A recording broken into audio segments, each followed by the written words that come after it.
Welcome my dear rockers, कैसे हैं आप सभी। आज हम देखने वाले हैं जोए। मूवी की शुरुआत में हमें एक कोएड स्कूल दिखाया जाता है जहां पर एक कल्चरल प्रोग्राम चल रहा है। यहाँ पे हम एक लड़के को स्टेज पे परफॉर्म करते हुए देखते हैं जिसे एक लड़की देखकर मुस्कुरा रही है। इसी के साथ सीन जाता है पास के एक बॉयज स्कूल के लड़के जोए की तरफ। वो अपने दोस्तों के साथ दीवार कूदकर इस कोएड स्कूल में दाखिल होना चाहता है। असल में वो अपने दोस्तों के साथ यहाँ के कल्चरल प्रोग्राम में पार्टिसिपेट करना चाहता है, जिसके लिए जोए ने अपना मुंह भी रंगा होता है। लेकिन यहाँ पर एक लड़के से जोए की किसी बात को लेकर हो जाती है लड़ाई, और जिसके साथ लड़ाई होती है वो वही लड़का है जिसे कुछ देर पहले हमने स्टेज पे परफॉर्म करते हुए देखा था। इस लड़ाई की वजह से हेडमास्टर आ जाते हैं और जोए को अपने दोस्तों के साथ वहां से दीवार कूदकर बाहर भागना पड़ता है, क्योंकि वो इस स्कूल में पढ़ता नहीं। अब ये जो हमें दिखाया गया है ये था पास्ट का सीन, क्योंकि अब कहानी आ जाती है प्रेजेंट में, जहां जोए की श्रुति नाम की लड़की से शादी होने वाली है और वो अपने उन्हीं स्कूल वाले दोस्तों के साथ बैचलर पार्टी कर रहा होता है। जोए के साथ उसके सभी दोस्त काफी ज्यादा ड्रिंक करते हैं। उन्हें नशे की वजह से पता भी नहीं चलता कि वो बोल क्या रहे हैं। असल में इसी दौरान श्रुति की बहन कुछ बातचीत करने के लिए जोए के पास आती है, जिसे जोए पहचानने से इनकार कर देता है। अब ये देखकर श्रुति की बहन समझ जाती है कि जोए पूरी तरह टल्ली है और इससे अभी बात करना तो बेकार है, इसलिए वो चली जाती है। फिलहाल कुछ देर के बाद जोए के पास उसकी होने वाली बीबी श्रुति का फोन आता है। वो जोए से कहती है कि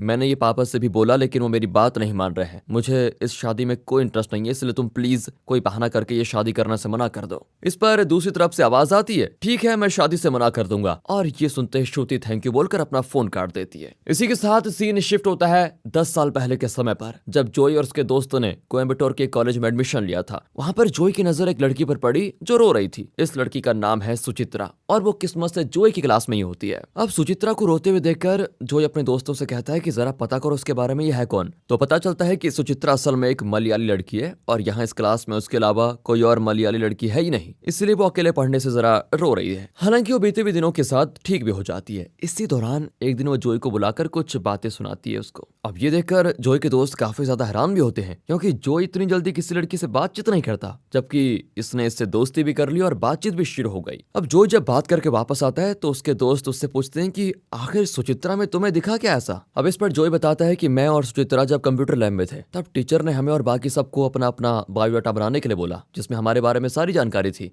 पीरियड खत्म होने के बाद जब सभी चले गए तो मैंने मौका देखकर सुचित्रा के बायोडाटा से सुचित्रा नायर की जगह अपना नाम सुचित्रा जोई लिख दिया। सोचा इस तरह मैं उसे अपने दिल की बात बताऊं, और इसलिए वो मुझ पर गुस्सा कर रही थी और कुछ नहीं है। अब समय के साथ जोई सुचित्रा को हर वक्त देखता रहता है, साथ ही हर दिन वो उसी रंग के कपड़े पहनकर आता है जिस रंग के सुचित्रा पहनकर आती है। ये देखकर तो उसके दोस्त भी पूछ लेते हैं कि भाई रोज ऐसा कैसे कर लेते हो। अब जोई बताता है कि मैंने सुचित्रा के रूममेट से दोस्ती कर ली है। वो मुझे रोज बता देती है कि उसने किस रंग का कपड़ा पहना हुआ है और किस रंग के वो कपड़े पहनकर आने वाली है, उसी हिसाब से मैं भी अपने कपड़े चेंज कर लेता हूँ। अब ये जानकर तो जोई के दोस्त कहते हैं कि भाई तू सुचित्रा को जाकर अपने दिल की बात बता ही दे। लेकिन जोई जब भी उसे अपने दिल की बात बताने की कोशिश करता है तो उसके हाथ पांव कांपने लग जाते हैं और वो चाहकर भी कुछ नहीं कह पाता। अब जोई की ये कोशिश देखकर एक सीनियर लड़का उसे सुचित्रा से दूर रहने के लिए कहता है। जोई थोड़ा उदास भी हो जाता है और इस बारे में अपने दोस्तों से बताता है, तो वो उसे कहते हैं कि भाई तू जल्दी से सुचित्रा को प्रपोज कर दे, नहीं तो कोई और लेके चला जाएगा उसको। असल में वो सीनियर लड़का सुचित्रा की तरह केरला से था और इस कारण जोई को और ज्यादा डर हो गया था कि कहीं वो उसे पसंद न कर ले। साथ ही कॉलेज की लंबी छुट्टियां होने वाली थी, जिस कारण जोई अब सुचित्रा को 1 महीने बाद ही देख पाएगा बेचारा। अब यहाँ जोई के दोस्त उसे जबरदस्ती सुचित्रा को प्रपोज करने के लिए कहते हैं। उसके अंदर कैसे भी हिम्मत आ जाती है और वो आखिरकार अपने दिल की बात बोल ही देता है। वो सुचित्रा को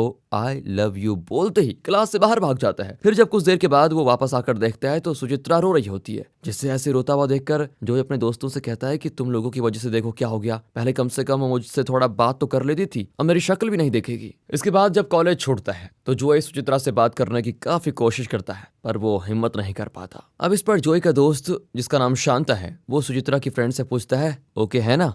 सुचित्रा की फ्रेंड भी ओके करके इशारा करती है। अब ये देखकर शांता जोई से कहता है कि भाई उसे ओके है, यानी वो भी तुझसे प्यार करती है, और इस पर सभी काफी खुश होते हैं। हालांकि सुचित्रा की फ्रेंड को यहाँ लगा कि शांता सुचित्रा के बारे में पूछ रहा था, तो उसने इशारे में बोल दिया कि हाँ सुचित्रा ठीक है। उसने ये नहीं कहा था कि उसकी हाँ है। इनको गलतफहमी हो गई। फिलहाल जोई को लग रहा होता है कि सुचित्रा की हाँ है, तो वो सुचित्रा के पीछे अगले दिन बस स्टॉप पर आ जाता है, जहाँ वो अपने गाँव जाने के लिए बस का इंतजार कर रही होती है। अब जोई उससे बात करने तो जाता है, पर वो उसका कोई जवाब नहीं देती। इसी बीच जोई का दोस्त उसकी और सुचित्रा की काफी अच्छी फोटो लेता है। तभी बस आ जाती है और सुचित्रा बस में जाकर बैठ जाती है और सुचित्रा के बगल में वही केरला वाला सीनियर लड़का बैठ जाता है। हाँ, ये देखकर जोई को थोड़ा जलन भी होती है और वो उदास भी हो जाता है, पर देखता है कि सुचित्रा लगातार उसे ही देख रही है, मानो जैसे कि वो जोई से पूछ रही हो कि तुम मेरे बगल में क्यों नहीं बैठे। इस बात का एहसास होते ही जोई तुरंत बस में अपने दोस्तों के साथ चढ़ जाता है और उस सीनियर लड़के की सीट से उसको उठाकर पूरे हक के साथ सुचित्रा के कंधे पर हाथ रखकर बैठ जाता है। अब ये देखकर सुचित्रा भी उसे गले लगा लेती है। ओह, यानी कि उसकी सच्ची वाली हाँ थी और इसी के साथ इनकी लव स्टोरी हो जाती है शुरू। बीते हुए समय के साथ दोनों के बीच सब कुछ अच्छा चल रहा होता है, पर कभी कभी उनके बीच लड़ाई हो जाती है, जो कि अक्सर छोटी मोटी बात को लेकर होती है। पर उन लड़ाइयों की अच्छी बात यह थी कि किसी एक के सॉरी बोलने पर वो खत्म भी हो जाती थी। इसी दौरान एक दिन जोई बस में सुचित्रा के करीब किस करने के लिए आता है, जिसे पहले तो वो मना करती है, पर बाद में दोनों बस में ही किस कर लेते हैं। अब उसी रात जोई अपने दोस्तों के साथ दारू पार्टी कर रहा होता है, तो वो अपने दोस्तों से बताता है कि आज मैंने सुचित्रा को किस किया। और इस पर सीधा जोई का दोस्त शांता तुरंत अपनी गर्लफ्रेंड को कॉल कर कहता है कि देख देख देख, सुचित्रा से जोई ने आज किस कर लिया इतनी जल्दी, और तू पिछले 6 महीने से मुझे मना कर रही है। असल में शांता नशे में होता है, इसलिए उसने ऐसा किया, लेकिन उसकी वजह से ये बात पूरे गर्ल्स हॉस्टल में फैल जाती है कि उन दोनों ने किस किया। अब इस पर सुचित्रा जोई को कॉल करके पूछती कि आखिर तुमने प्राइवेट बातें सबको क्यों बता दी? ऐसा है, मुझसे बात मत करना, कल के दिन तुम कुछ और बता दोगे तो। और इस पर जोई भी चुप नहीं रहता और उसे सुना देता है और दोनों के बीच हो जाती लड़ाई। पर हमेशा की तरह 24 घंटे भी नहीं बीतते और सुचित्रा और जोई दोनों एक दूसरे को सॉरी बोलकर बात खत्म करते हैं। फिर एक दिन जोई सुचित्रा को एक मंदिर लेकर जाता है, जहाँ पर सुचित्रा एक मंगलसूत्र को देखकर जोई से उसे पहनाने के लिए मजाक में बोलती है। जोई तुरंत उसे मंगलसूत्र पहनाने लग जाता है और इस पर सुचित्रा भी अपनी आंख बंद कर लेती है, लेकिन तभी जोई उसे हंसकर वापस उसी पेड़ पर टांग देता है जहाँ पर वो था। सुचित्रा उसको रोकते हुए कहती है कि रुको रुको, पता नहीं कल क्या हो जाए, आज ही मुझे पहना दो ताकि मैं हमेशा तुम्हारी हो जाऊं। लेकिन जोई उसे नहीं पहनाता और कहता है कि मैं तुम्हारे माता पिता से खुद रिश्ते की बात करने आऊंगा। इसी के साथ कहानी आती है प्रेजेंट में, जहां पहले जोई ने सुचित्रा के कहने पर उसे मंगलसूत्र नहीं पहनाया था, वहीं इधर श्रुति ने शादी से मना कर दिया होता है। फिर भी जोई उसे मंगलसूत्र पहना ही रहा होता है। इस पर श्रुति भी उसको गुस्से से देख रही होती है। फिलहाल कहानी दोबारा से फ्लैशबैक में जाती है, जहां अब जोई और सुचित्रा के कॉलेज का आखिरी दिन होता है। अब ये दोनों रोज तो मिल नहीं पाएंगे, इस बारे में सोचकर सुचित्रा रोते हुए जोई के गले लग जाती है। अब जोई थोड़ा शर्मा रहा था सभी के सामने, पर जब वो उसको नहीं छोड़ती तो जोई भी उसे हक कर लेता है। सुचित्रा से जोई कहता है कि देखो, ये मेरे लिए भी आसान नहीं है, लेकिन देखा जाए तो बस ये 1-2 सालों की बात है। तुम अपना MBA और मैं अपना MA पूरा करने के बाद शादी कर लेंगे, कोई दिक्कत नहीं। इस तरह वो बड़ी मुश्किल से सुचित्रा को समझा देता है। दोनों अपने अपने घर आकर फोन वगैरह से दोबारा बातें कर रहे होते हैं, लेकिन बीते हुए दिनों के साथ दोनों में लड़ाइयां और बढ़ जाती हैं, जो कि छोटी छोटी बात पर होती है। एक तरह से इन दोनों के बीच की दूरी इनके रिश्ते में भी दूरी पैदा कर रही होती है, जिस कारण जोई एक दिन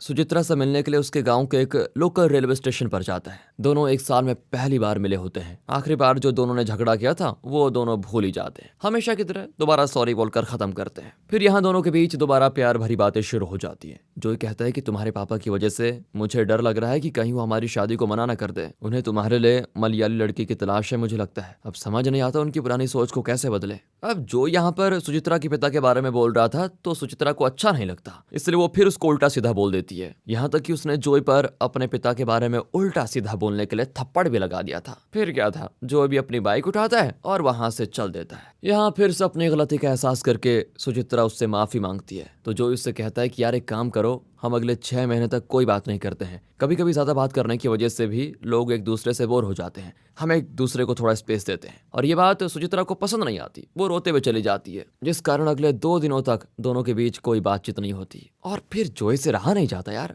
वो सुचित्रा को कॉल लगाता है पर वो फोन नहीं उठाती, बल्कि उसका एक मैसेज जोई को मिलता है। वो कहती है तुम्हें स्पेस चाहिए ना, तो तुम दूर ही रहो मुझसे, मैं दे रही हूँ तुम्हें तुम्हारा स्पेस। फिर क्या था, बिना बात के 6 महीने और बीत जाते हैं। फिर एक दिन जोई देखता है कि सुचित्रा ने उसे कई मिस्ड कॉल किए हैं, इसलिए वो तुरंत उसे फोन करता है। इस बार सुचित्रा जोई से काफी अच्छी तरह बात करती है। कहती है मेरे माता पिता मेरा रिश्ता देख रहे हैं, इससे पहले मेरी शादी कहीं और फिक्स हो जाए, तुम पापा से आज ही आकर बात कर लो। और हाँ, अपने ईगो को वहां छोड़ कर आना, कोई कुछ कहे तो सह लेना, ये हमारी जिंदगी का सवाल है। सुचित्रा की बात मानकर जोई बिल्कुल ऐसा ही करता है। वो सुचित्रा के पिता से बात करने आता है, लेकिन सुचित्रा का भाई और मामा उसे मारने लग जाते हैं, पर जोई उन पर हाथ नहीं उठाता। वो जोई को सुचित्रा के पिता के ऊपर धक्का दे देते हैं, जिससे सुचित्रा के पिता वहीं जमीन पर गिर जाते हैं। और इसी वक्त सुचित्रा बाहर से आ जाती है और समझती है कि जोई ने उसके पिता पर हाथ उठाया। वो जोई को बोलने का मौका नहीं देती और उससे कहती है आज के बाद मेरे सामने मत आना, मैंने तुमसे पहले कहा था कि अपना गुस्सा घर में छोड़कर आना, पर तुम नहीं माने। ये कहकर वो जोई से सीधा ब्रेकअप कर लेती है। अब जोई तो इतना दुखी होता है कि वो क्या करे, दिन रात बस नशे में धुत रहता है। फिर एक दिन जोई के दोस्त एबी पर देखते हैं कि सुचित्रा की किसी और के साथ शादी फिक्स हो गई है। ये चीज वो जोई को दिखाकर उसे सुचित्रा को भुला देने देने के लिए कहते हैं। यहाँ जोई अपने दोस्तों से हाथ जोड़कर रोते हुए कहता है कि आखिरी बार मुझे उसको देखना यार, प्लीज उसके गांव मुझे लेकर चलो। जोई को इस तरह रोता हुआ देखकर उसके दोस्त उसे उस गांव लेकर जाते हैं, पर वहां सुचित्रा के घर पहुंचते ही उसे सुचित्रा के मामा और भाई मारने लगते हैं। पर जोई को सुचित्रा के घर पर भीड़ दिखाई देती है और वो हर चीज को नजरअंदाज करके सुचित्रा के घर की तरफ जाता है। यहाँ उसके दोस्त भी जोई को बचा रहे थे। इधर अंदर पहुंचकर जोई देखता है कि सुचित्रा ने अपनी जान दे दी है, सुसाइड। असल में सुचित्रा को उस दिन जोई ने मंगलसूत्र तो नहीं पहनाया था, पर एक काला धागा पहना दिया था। इस कारण वो जोई के अलावा किसी और के साथ शादी करने की सोच भी नहीं सकती थी। उसने मरने से पहले कहा था कि मैं अपनी जिंदगी में दो ही लोगों को बहुत ज्यादा प्यार करती थी, एक अपने पापा को और एक जोई को। उसने लिखा था कि अब जोई को तो मैं छोड़ नहीं सकती और अगर उससे शादी करती हूँ तो पापा आपका अपमान होगा, इसलिए मैं ये दुनिया ही छोड़कर जा रही हूँ। जहाँ हर कोई बस ये मुंह से वादा कर लेता है कि मैं तुम्हारे बिना नहीं जी सकता, यहाँ सुचित्रा ने उस वादे को निभाया और दिखाया है। सुचित्रा के पिता जोई को देखते हैं तो वो मामा और भाई को रोकते हैं। वो जोई को अंदर लेकर आते हैं और कहते हैं हमने अपनी बेटी को मार डाला। जोई भी काफी ज्यादा रोता है और अब तो उसकी जिंदगी में जैसे कुछ बचा ही ना हो। आगे दिखाते हैं तो एक दिन जब जोई से मिलने उसके दोस्त आते हैं तो वो एक बोतल में जहर डालकर पी रहा होता है, पर सही समय पर उसके दोस्त उसे हॉस्पिटल पहुंचा देते हैं, जिससे जोई की जान बच जाती है। यहाँ जोई के पिता उससे कहते हैं कि तुम्हें भगवान ने नई जिंदगी दी है, इसका मतलब उन्होंने तुम्हारे लिए कुछ अच्छा ही सोचा होगा, इसलिए अब ऐसी बेवकूफी मत करना। यहाँ जोई के दोस्त भी उसे हंसाने की कोशिश करते हैं। असल में जिस बोतल के शराब में जोई ने जहर मिलाया था उसे शांता ने भी पी लिया था। फिर जब जोई गिरा तो उसे पता चला कि इसमें जहर था। अब वो भी जोई के बगल वाले बेड में लेटा होता है तो दोनों एक दूसरे को देखकर मुस्कुरा रहे होते हैं। फिर जब जोई हॉस्पिटल से घर आता है तो उसकी माँ उसको काफी ज्यादा मारती है और डांटती भी है। वो कहती है कि तुमने एक बार भी अपने माँ बाप के बारे में नहीं सोचा, तुम्हें उस लड़की से लव एट फर्स्ट साइट हुआ था ना, जानते हो 9 महीने तुम्हें अपनी कोख में रखने के बाद जब तुम पैदा हुए तो मुझे भी तुमसे लव एट फर्स्ट साइट हो गया था, तुम्हारी मासूमियत ने मेरा दिल जीत लिया था, इस तरह से अपनी जिंदगी खत्म करने के लिए थोड़ी हमने बड़ा किया है तुम्हें। और यहाँ जोई अपनी माँ से वादा करता है कि अब वो ऐसी बेवकूफी दोबारा नहीं करेगा और अपनी जिंदगी अच्छे से जिएगा। हालांकि अब भी वो सुचित्रा को याद करता है, पर अब जोई की शादी उसके पिता ने श्रुति से फिक्स कर दी है, जिसके लिए वो राजी हो गया है। कहानी आती है प्रेजेंट में, जहां पूरी शादी में श्रुति का मूड ऑफ था और जोई को समझ नहीं आ रहा था कि आखिर वो ऐसा बिहेव क्यों कर रही है। दरअसल दोस्तों, जब श्रुति ने कॉल करके शादी से मना करने के लिए कहा था तो उस वक्त जोई का फोन शांता ने उठाया और उसने नशे में श्रुति से ये बोल दिया था कि ठीक है मैं भी नहीं कर रहा हूँ शादी। और इस बारे में जोई कुछ नहीं जानता था कि शांता ने मना कर दिया है, और ये बात जब शांता उससे बताता है तब जाकर जोई को समझ आता है कि आखिर क्यों श्रुति उससे ऐसे बिहेव कर रही है। इसलिए वो सब कुछ क्लियर करने के लिए श्रुति के पास जाता है, मगर श्रुति उसे बोलने का मौका ही नहीं देती। वो कहती है कि तुमने मुझसे शादी मेरे पापा की प्रॉपर्टी के लिए की है ना, ऐसा है तो मेरे पास भटकना भी मत। मुझे पता चला है कि तुम्हारे कॉलेज में भी एक गर्लफ्रेंड थी, उसने भी तुम्हें तुम्हारी असलियत जानकर ही छोड़ा होगा, तुम हो ही ऐसे। अब यहाँ श्रुति ने सुचित्रा के बारे में बोला था तो जोई गुस्से में बाहर चला जाता है। फिर वो कई बार श्रुति से बात करने की कोशिश करता है, लेकिन श्रुति उसे बिल्कुल मौका नहीं देती। अब वो और जोई अलग अलग ही रहते हैं, अलग पकाते हैं, अलग ही खाते हैं। श्रुति बस चुपचाप अपने काम पर जाती है और वहां से घर आकर खा पी कर सो जाती है। उसका यह बर्ताव देखकर तो जोई भी उम्मीद छोड़ देता है और वो नशे में दोबारा से डूब जाता है, जिस कारण एक दिन पुलिस वाला जोई को ड्रिंक एंड ड्राइव केस में अंदर कर देता है। वहां से जोई को श्रुति के पिता छुड़ाने के लिए आते हैं। वो जोई से बताते हैं कि बेटा तुम्हारे पिता ने मेरा बिजनेस खड़ा करने में बहुत मदद की और मैं इस वजह से उनकी बहुत इज्जत करता हूँ। बाकी मुझे लगता है कि तुम्हारे और श्रुति के बीच चीजें सही नहीं चल रही है। तुम एक काम करो, मेरा एक कॉलेज है जिसे श्रुति मैनेज करती है, तुम कल से वहां पर आ जाओ, श्रुति के काम में हाथ बटाओ, इससे उसकी भी मदद हो जाएगी और तुम लोगों का रिश्ता अच्छा हो जाएगा। और इसके लिए जोई भी मान जाता है। ये सब बताने के बाद श्रुति के पिता जोई को घर छोड़ देते हैं। फिर जोई जैसे ही घर में कदम रखता है श्रुति उस पर भड़क पड़ती है। वो कहती है तुम्हें जो करना है वो करो, लेकिन इस सब में मेरे पिता को मत घसीटो, तुम्हारी वजह से आज इन्होंने पहली बार पुलिस स्टेशन देखा। अब जोई श्रुति से कहता है कि मुझे तुमसे कुछ जरूरी बात करनी है, प्लीज बैठ जाओ, पर श्रुति उसकी सुनती नहीं और अंदर जाने लग जाती है। उस पर जोई को आ जाता है गुस्सा और वो जैसे श्रुति का हाथ पकड़ता है श्रुति डर कर एक कोने में बैठ जाती है, मानो जैसे कि उसे कोई ट्रॉमा हो। अब उसको अचानक से इस तरह देखकर जोई भी हैरान हो जाता है, इसलिए वो श्रुति के बारे में और जानने के लिए उसकी बहन से मिलता है। वो उससे पूछता है क्या श्रुति पहले किसी और से प्यार करती थी। श्रुति की बहन कहती है ऐसा तो कुछ नहीं था, वो तो लड़कों को अपने करीब भी नहीं भटकने देती थी, दरअसल वो ये शादी करना ही नहीं चाहती थी। आप एक काम करिए, उसे थोड़ा टाइम दीजिए। फिलहाल जोई अब श्रुति के कॉलेज पहुंचता है, जहाँ कॉलेज के वॉचमैन मुत्तू से उसकी दोस्ती हो जाती है। फिर जोई ऑफिस में जाता है, जहाँ उसको देखकर श्रुति बौखला जाती है। तब श्रुति के पिता आकर श्रुति से कहते हैं कि आज से जोई भी यही काम करेगा। और फिर क्या था, श्रुति को उनकी बात माननी पड़ती है। इसके बाद जोई जब कॉलेज में घूम रहा होता है तो उसे अपने कॉलेज के दिन याद आ जाते हैं, खास करके वो पल जो उसने सुचित्रा के साथ बिताए थे। अब दिखाते हैं तो स्टाफ मीटिंग के दौरान जोई को पता चलता है कि श्रुति ने कॉलेज में रोल बनाया है कि स्टूडेंट हो या स्टाफ, लड़का हो या लड़की, साथ में नहीं रहेंगे, यहाँ तक कि उनका लंच भी अलग अलग होगा। इसी बीच हमें दिखाया जाता है कि श्रुति अपने स्कूल के दिनों में एक लड़के को पसंद करती थी। असल में जो हमें मूवी की शुरुआत में एक लड़के को स्टेज पर गाते हुए दिखाया गया था ना, और जो उसको देख रही थी वो लड़की कोई और नहीं बल्कि श्रुति ही थी। उस लड़के को श्रुति ने बाद में बहुत ढूंढा पर वो उसे मिला ही नहीं। फिलहाल प्रेजेंट में जोई देखता है कि मुत्तू अक्सर पद्मा नाम की एक औरत को उल्टा सीधा सुनाता रहता है जो कि यहाँ पर साफ सफाई करती थी। इस बारे में जोई मुत्तू से पूछता है तो वो बताता है कि पद्मा मेरी वाइफ है जिसने पिछले 22 सालों में मुझसे बात तक नहीं की है। असल में तब मैं नाइट ड्यूटी करता था और दिन में शराब पीकर सो जाता था। एक दिन पद्मा की तबीयत ठीक नहीं थी तो उसने मुझे हमारे बेटे को स्कूल छोड़ने के लिए कहा, पर जब मैं उसको लेकर स्कूल जाने लगा तो नशे में होने की वजह से मेरा एक्सीडेंट हो गया जिसमें मैं तो बच गया लेकिन मेरा बेटा मारा गया। तब से ही पद्मा मुझसे एक शब्द नहीं बोलती और मैं जानबूझकर उससे लड़ने की कोशिश करता हूँ ताकि वो मुझसे बात तो करे। इतना कहकर वो रोने भी लग जाता है। अब यहाँ मुत्तू से जोई कहता है कि एक दिन वो तुमसे जरूर बात करेगी। अब कॉलेज में कल्चरल इवेंट होने वाला था तो श्रुति नियम बनाती है कि लड़के और लड़कियां साथ में कोई परफॉर्मेंस नहीं करेंगे। उस मीटिंग के दौरान इन्हें बाहर से शोर सुनाई देता है। जहां जाकर देखने पर पता चलता है कि मुत्तू लेडीज टॉयलेट में पकड़ा गया है, इसलिए उसे एक आदमी मार रहा होता है। तभी वहां पर पद्मा आकर अपने पति को बचाती है और कहती है कि मेरी तबीयत थोड़ा ठीक नहीं है तो मेरी सैलरी ना कटे, इसलिए वो मेरी जगह बाथरूम की सफाई करने चले गए थे। इसलिए श्रुति मुत्तू से कहती है कि जब ये बात थी तो आपने कुछ बोला क्यों नहीं। अब इस पर एक टीचर कहती है कि उस बेचारे को बोलने का मौका ही कहाँ दिया गया। और ये बात सुनकर श्रुति को एहसास होता है कि वो भी तो जोई के साथ यही कर रही है। इस दौरान श्रुति की बहन उसे सच बता देती है कि मुझे जोई के दोस्तों से पता चला है कि उस रात नशे में जोई के दोस्त ने तुम्हारा फोन को आंसर किया था। जोई तो अनजान था। खैर सच्चाई सामने आने पर श्रुति जोई से सॉरी बोलती है और उससे कहती है कि मैं स्कूल में एक लड़के को पसंद करती थी जिसे मैंने प्रपोज भी किया। उसे मैं आज तक ढूंढ रही हूँ पर वो मुझे कहीं नहीं मिला। उसकी इस बात पर जोई कहता है कि मैं तुम्हारे लिए उस लड़के को ढूंढूंगा। फिर कुछ दिनों के बाद जोई उस लड़के को ढूंढ निकालता है। वो अपने एक दोस्त को श्रुति को लाने के लिए बोलता है। रास्ते में श्रुति उससे जोई की गर्लफ्रेंड के बारे में पूछती है। इस पर जोई का दोस्त कहता है कि उसकी शादी किसी और से फिक्स हो गई थी इसलिए उस लड़की ने अपनी जान दे दी। तुम्हारे साथ भी यही हुआ लेकिन तुमने दिमाग से काम लिया। वो और तुम एक जैसी हो, बस तुम्हारे फैसले अलग हैं। अब जल्दी ये लोग जोई के पास पहुंच जाते हैं जहां जोई श्रुति से कहता है कि वो लड़का मिल गया मुझे, वो वहां खड़ा है, जाकर उससे मिल लो। श्रुति जब उस लड़के को जाकर देखती है तो पूरी तरह डर जाती है। वो फिर जोई की तरफ देखती है जिस पर जोई कहता है कि उसे एक जोर का लगाकर मेरे पास वापस आ जाओ। यहाँ श्रुति हिम्मत करके इस लड़के का कॉलर पकड़ लेती है और पूछती है उस दिन वो कौन था। असल में श्रुति ने जोई से अपने पास्ट के बारे में बताया था, वो हमें आधा ही दिखाया गया था।